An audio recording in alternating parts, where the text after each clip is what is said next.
With our world lead, the Trump administration just briefed U.S. senators about its strikes on Iran's nuclear facilities over the weekend. Let's bring in Democratic Senator Alyssa Slotkin of Michigan. She's on the Senate Armed Services Committee and is a former CIA analyst. And I think this is her first interview with us as a senator.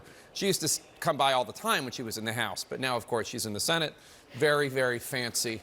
Very busy. All right, I'm just joking. Senator, you were in today's all-Senate intelligence briefing. What did you hear? What struck you? Were you satisfied? Well, look, we should have had this briefing. Typically, it would be immediately after a strike, a day after military action. So I'm glad it finally got done.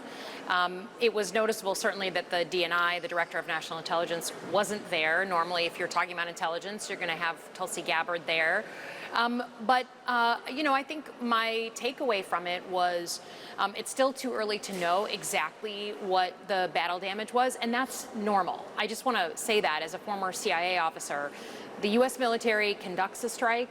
The intelligence community assesses the damage of a strike, and that's by design, right? So that you're not cooking the books from the military. And so it's going to take a minute. That said, I think the damage was significant. I don't know, the president has words that he's using. I don't think the president is tied deeply to his intelligence community and the careful wording that they're putting out.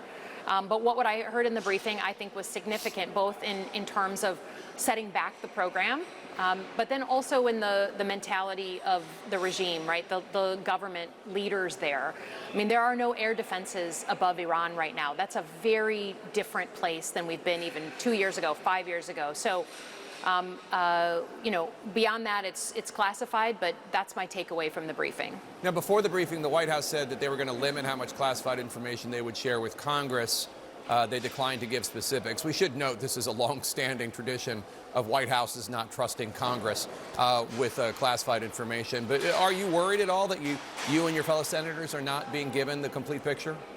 I think the others asked that question, and reassurances were given that there's no plans to cut off access. That would obviously be very different.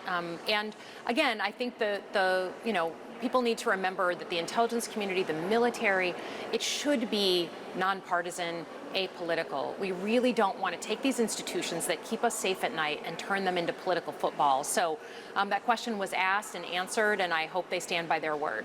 You spoke earlier today at the left-leaning Center for American Progress. You laid out what you call an economic war plan. You're arguing that the shrinking middle class in the United States is an existential threat to the United States national security. What makes it a threat?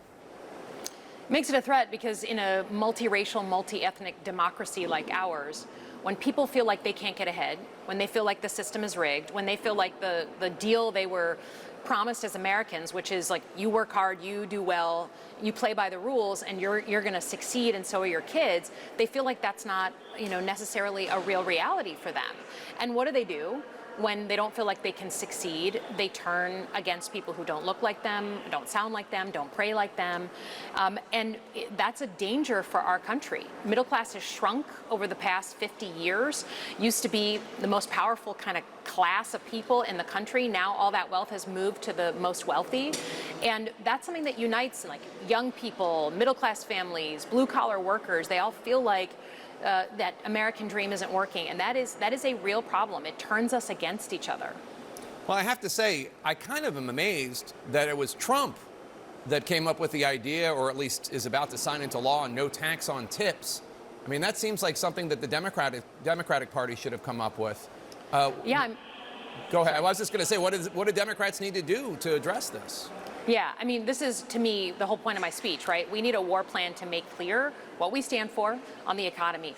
We need to get back to basics, right? If you're an athletic team, a sports team, like no one cares about your trick plays if you can't do the basic fundamentals.